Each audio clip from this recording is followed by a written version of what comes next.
사람을 닮은 활자를 만드는 사람으로서 과거를 복원하는 사람입니다. 저는 국가무형문화재 101호 금속활자장 임인호라고 합니다. 저는 지금 타링이라는 조그마한 스타트업에서 근무하고 있는 조중현 디자이너라고 하고요. 주된 표현 방식 중에 하나는 타이포그래피를 이용해서 결과물을 나타내거나 생산하는 일을 하고 있습니다. 저는 그 금속 활자를 알기 전에 글자 새기는 일을 하게 됐어요.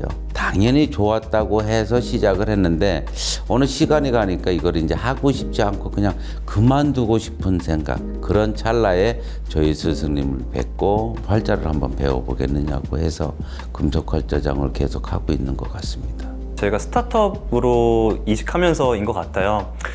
큰 기업에 있다가 작은 기업으로 오니까 나름대로 제가 할 수 있는 역량을 다 발휘하면서 제가 할 수 있는 일이 곧 저의 모든 역량이 되기 때문에 그게 큰 저에게 변화로 다가왔습니다.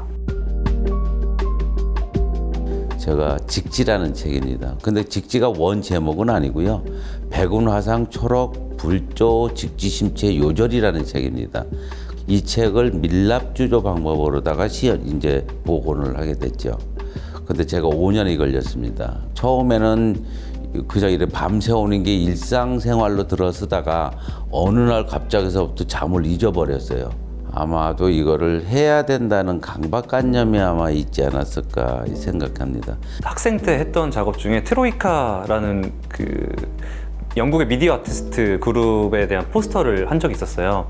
그분들이 어떤 미술관에 이제 초청 전시를 하러 오셨는데 저희 학교에 이제 세미나를 하러 오신 거죠. 근데 그때 제가 손들고 나서 그 세미나 포스터를 만들겠다고 이제 그래픽 디자인을 했었어요. 포스터는 2D지만 좀 움직이면 좋겠다라는 생각을 해서 그때 당시에 렌티큘라라는 그 렌즈를 이용해서 보는 각도에 따라서 이제 그래픽이 달라지는 한글과 영문이 교차로 그래픽이 나오는 그런 식의 작업을 했었거든요. 그게 조금 가장 기억에 남습니다.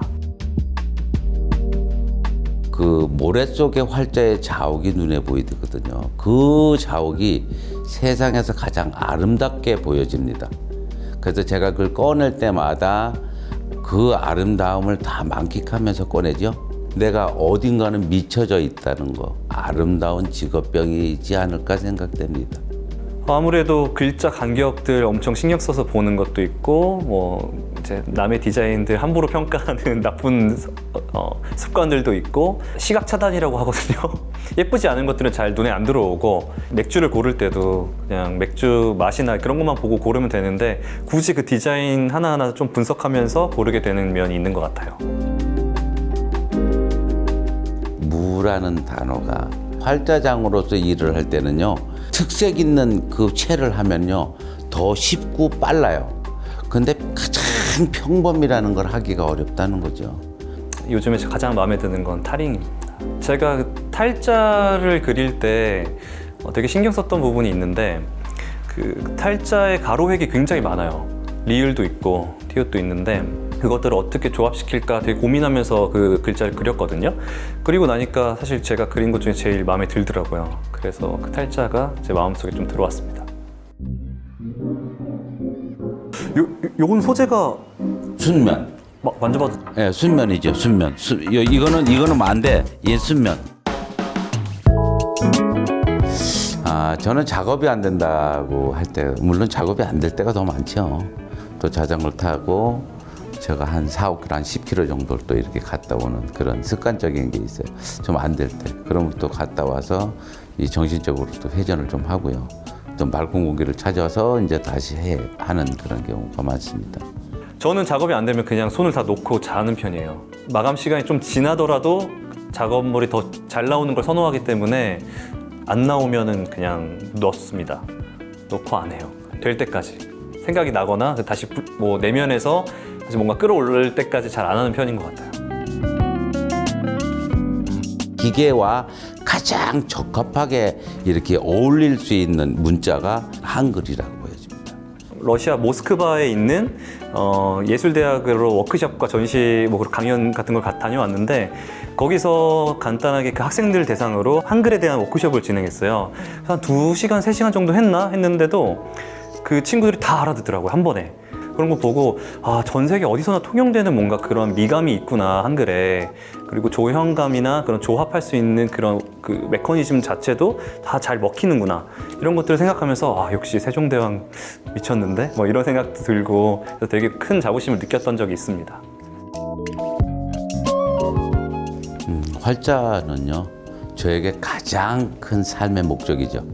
이 많은 활자들을 복원을 해서 그리고 책을 만들어서 제가 이런 결과물을 얻었을 때의 즐거움이 가장 높지 않을까 생각을 합니다. 글자는 뭔가 저를 표현하는 데 큰 의미가 있는 것 같아요. 저 같은 경우는 디자이너로서 뭔가 제 작업물을 만들 때 특별한 이미지를 쓴다기보다는 글자 몇 가지로 표현하는 경우가 되게 많거든요. 글자만큼 또 적합한 표현 방법이 없는 것 같기도 하고요. 저에게 밥벌이 같은 느낌도 있고 그렇습니다. 그러니까 활자를 만드는 사람이라서 글씨를 잘 쓴다고 상상을 하시는 분도 있어요. 근데 저 글씨 잘 못 써요. 그 제가 쓴 글씨도 잘 못 알아볼 때도 있어요. 아, 저 글씨 너무 못 쓰고 저도 마찬가지로 제 글씨 제가 잘 못 알아보거든요. 근데 글씨도 뭔가 그림처럼 써가지고 꼭 글씨 잘 쓸 필요는 없다고 생각해요.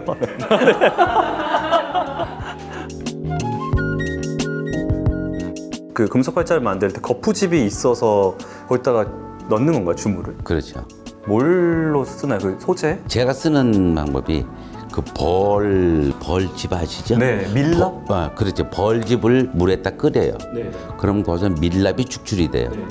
그래서 이 축출이 되는 밀랍에다가 글씨를 새겨. 밀랍 글씨를 만들어서 거기에다가 이제 황토, 모래물 요 세 가지의 배합 비율이 잘 맞아야 돼.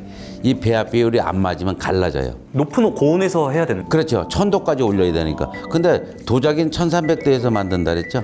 근데 저는 1000도 이상 올리면 안 돼요. 왜요? 다 아예 파괴되나요? 이제 여기서 과학이 나오는 거잖아요. 1000도까지 올려서 제가 센 물을 분 거는 거푸집을 깰 수가 있어요. 근데 1000도가 넘는 온도를 이용을 하면은 안에 있는 게 도자기가 돼버려요. 그러니까 활자로 사용을 못하죠. 모래로 만들었으니까 도자기가 되는구나. 이제 모래하고 황토가 들어가 네네네. 있기 때문에 도자기가 돼버려요. 그러면 활자를 사용을 못해. 디자인 하실 때 어떻게 해요? 아주 복잡하고 남이 알아보지 못하게. 그렇게는 안 하죠. 안 하죠. 네네. 그러니까 디자인이라는 게 뭐죠? 우리도 이게 디자인이라 그러면은 맞습니다. 네. 가장 편하고 가장 빨리 남이 인식하기 좋게. 맞아요. 지금 네, 그렇죠. 자세히 보면은 어떻게 이 획들의 굵기나 간격들을 어떻게 조정했을까도 진짜 너무 신기하고 한번 찍어보는 것도 한번 볼게요.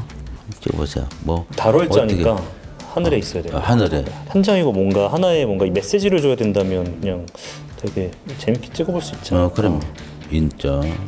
예. 천은 뭔가 많다는 거잖아요. 1000개의 달을 얘기하는 거니까. 네. 강이면 이렇게 찍어보면 어떨까? 강처럼 뭐 그래도 되죠. 요만한 간격으로 여기다가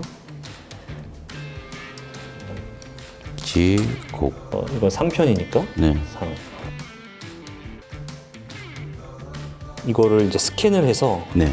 하나씩 글자를 올려보고 그다음에 요것들이 상징하는 이미지들을 같이 배열하면 포스터가 나오지 않을까. 그런 식으로 뭔가 한번 결과물을 만들어 보는 것도 네네네. 좀 재밌을 것 같아요. 네.